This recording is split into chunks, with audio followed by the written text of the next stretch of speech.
In this video, Jim Rickards delves into the complexities of the current economic landscape, focusing particularly on the actions of Jerome Powell, the chairman of the Federal Reserve. Rickards highlights the rapid increase in interest rates, noting that the Fed has raised rates from 0 to 4.5% in just 10 months, a pace unprecedented even during the Volcker era. Despite Wall Street's calls for a halt to rate hikes, Powell remains steadfast in his commitment to fighting inflation, repeatedly emphasizing that inflation is the Fed's top priority. Rickards outlines Powell's strategy, which involves raising interest rates until the Fed reaches what Powell calls the terminal rate, the level at which inflation will naturally decrease without further rate hikes. However, Rickards points out a key flaw in Powell's approach: the failure to distinguish between supply-side and demand-side inflation. While supply-side inflation, driven by factors like supply chain disruptions, can indeed lead to price increases, demand-side inflation, fueled by consumer behavior changes, poses a more significant threat. Despite evidence suggesting that inflation may be easing due to decreased demand caused by higher prices, Powell remains focused on the goal of reaching the terminal rate. Rickards argues that Powell's insistence on continuing rate hikes may be misguided, as it risks repeating the mistakes of the past, particularly the Volcker mistake of cutting rates too early and failing to address inflation effectively. So my forecast, I do update them, but big picture, it goes as follows. So what is Jay Powell doing? First of all, March 1st, 2022, the Fed fund policy rate, interest rates were 0. And we're now at 4.5%. Even in the Volcker days, we never went up 4.5% in 10 months. Not that fast. And so here we are. So what is Powell doing? Well, he's given 5 speeches on the subject. I don't know why Wall Street doesn't listen, but he keeps trying. He said the same thing every time. He said, inflation is job one. We're just going after inflation. Believe us. There is going to be a recession. Unemployment is going to go up. There's going to be pain. I've never heard a Fed chairman use the word pain. He used it 5 times in one paragraph in the Jackson Hole speech. And that's what we're doing. And believe us when we say it. Now, how long will he raise rates? How quickly? And what's he trying to do? Powell is trying to get to something that he calls the terminal rate. But the definition of the terminal rate is it's a rate that's high enough to cause inflation to come down on its own without further hikes. So we'll get to a level, and then inflation is coming down, by the way. In the last 5 months, in the U.S., it's gone from about 9% to 8.7, 8.2, 7.4, 7.1. So it is coming down.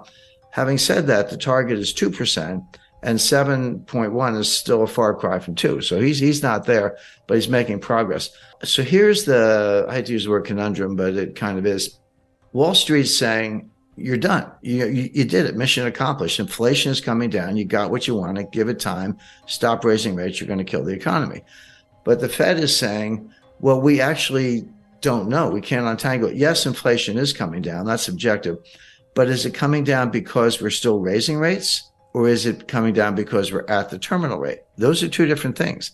Right now, and this is what Powell's been saying, the Fed leans to the view that they're not at the terminal rate, that inflation is coming down because they're raising rates. They have not achieved the terminal rate. So Powell and the Fed have said, yeah, inflation is coming down, but it's because we're raising rates, not because we're at the terminal rate.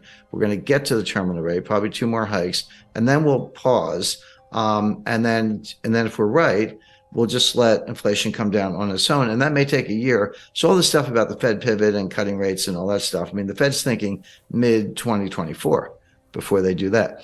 Now, Wall Street are saying, no, you're not going to get that far. You may be at the terminal rate already. You're definitely going to cause a recession. It'll be more severe than you think.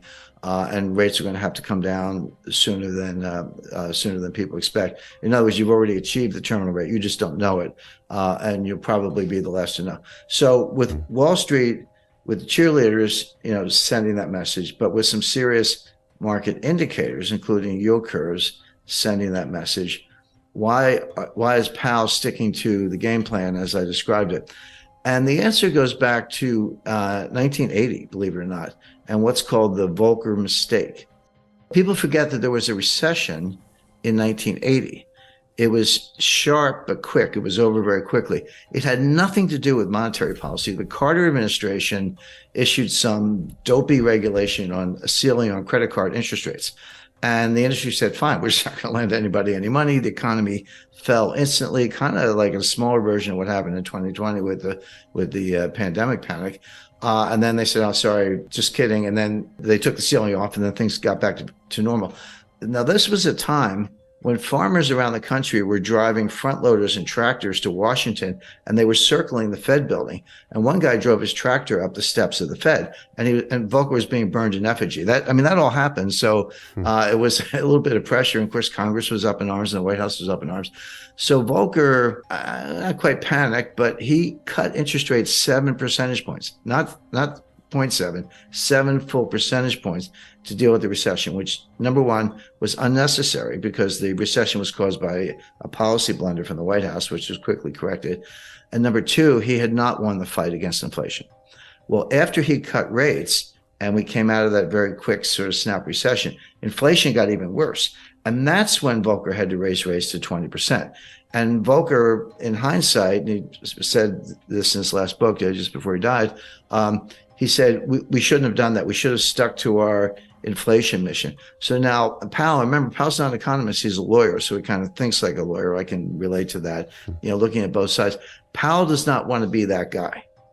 He does not want to be the guy who balks early and cuts rates, the famous Wall Street pivot, before the battle against inflation is won, because the outcome could be exactly what Volcker experienced, which is inflation wasn't done, doesn't go away, comes back stronger, and then you do have to destroy the economy, as we did in 1981-82. That was the worst recession. That was far worse than the little one in 1980. That was the worst since the Great Depression. We've managed to break that record several times since then, but at the time that was horrific. But Volcker and others have said that was a blunder he never should have done. So Powell does not want to give up the rate hikes too early because he does not want to repeat the Volcker mistake. He does not want to be that guy. And that's what's driving him, even as Wall Street screams, you're already there. So the question is, that's the lay of the land. There's the two competing sides. How does this play out? In my view, Powell probably is there. He probably is at something like a terminal rate. He probably doesn't have to raise interest rates anymore. He doesn't believe that himself. His models tell him otherwise because they're relying on the Phillips curve, which is junk science. I mean, the last time I looked at a Phillips curve, it was flat. At least where I went to school, curve was curved. This thing is flat. There is no correlation between unemployment and inflation. There just isn't. But the Fed thinks there is. So I always tell people, don't if you want to forecast Fed policy and understand the Fed, don't think like a rational person. You have to think like the Fed. You have to get inside their heads or else you're going to get it wrong. So they're looking at unemployment, which is the lowest. The unemployment rate is the lowest since 1969. Well, if you believe in the Phillips curve, then that's a sure sign of inflation. As I say, even though it's coming down, it's still pretty high. So they think they have to keep fighting this fight. But here's what they're missing. Here's where it all falls down. Yeah, inflation as measured, CPI, PPI, personal consumption expenditure, core, non-core, year over year. There are like 20 different ways to measure it. It is coming down, but there are two sources of inflation. And it's going to sound obvious, but you got to separate them: the supply side and the demand side. They both result in price increases, but they have completely different dynamics. Supply side inflation is what we're seeing. It's what we saw in 1974 with the Arab oil embargo during the Arab-Israeli war when they cut us off from oil. And, you had to line up for gasoline. I lived through that. Bare shelves, and you couldn't get certain things. It wasn't that every supermarket shelf was bare the way it was in East Germany in the 1950s, but something was always missing. And that's still the case today. So, of course, prices went up and, people were trying to pay whatever they had to get what they needed. And energy prices were a big driver of that.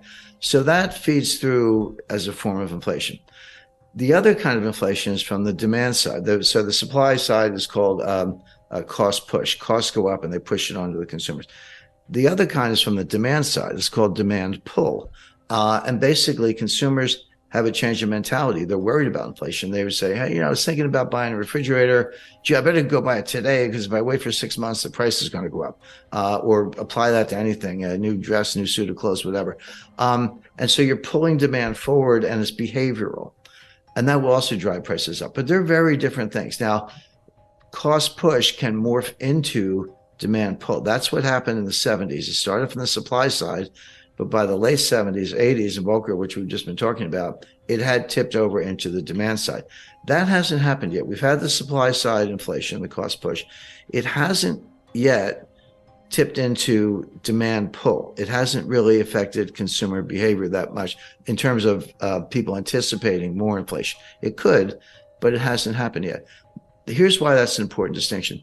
Cost push inflation negates itself. You know, the old saying that the cure for high oil prices is high oil prices, because people can't afford it. Like, you know, maybe if demand is inelastic, if you got to fill up your Ford F-150 truck with gasoline to take the kids to school or go to work. But if you're unemployed, you're not buying any gas because you're not leaving the house. So it tends to negate itself, whereas demand pull feeds on itself. Powell has not made that distinction. And if I'm right, I think I am right, and the evidence backs that up, this inflation will come down, not because the Fed is raising interest rates, but because higher prices destroy demand all on their own. If I used to pay $75 to fill up my truck with gas, and now I have to pay $150, which is about right, I'll do it because I got to get to work. But that's $75 I'm not going to spend on something else. I'm not going to go out for dinner. I'm not going to go to a show, a concert, or buy a new camera, whatever it might be. So it does tend to depress demand, destroy demand, and hurt the economy. And then it slows down, and then the inflation comes down on its own. That appears to be happening. But Powell hasn't really made the distinction. He's fighting the last war. I hate to use a cliche, but he's fighting the Volcker War. And what he's got looks a little bit more like the Herbert Hoover War. That looks a little bit more like the 1930s than the 1970s. So the bottom line on all this is the Fed is going to raise rates at least twice more for the reasons I mentioned. Powell doesn't want to repeat the Volcker mistake. He thinks the battle's not won. He has to get to the terminal rate. In reality, he's probably already there, if there is such a thing as a terminal rate. It's another one of these things they made up. Inflation is coming down, and so will probably continue, but for really bad reasons. In conclusion, Jim Rickards provides a comprehensive analysis of the current economic situation, particularly focusing on the actions of the Federal Reserve and the implications for inflation and interest rates. By dissecting Jerome Powell's strategy and highlighting potential pitfalls, Rickards offers invaluable insights for investors, policymakers, and anyone seeking to understand the complex dynamics of the global economy. To stay updated on Rickards' latest analyses, forecasts, and commentary on economic and financial matters, subscribing to this channel is highly recommended. By subscribing, you'll gain access to exclusive content, timely updates, and expert perspectives that can help you navigate volatile markets and make informed decisions.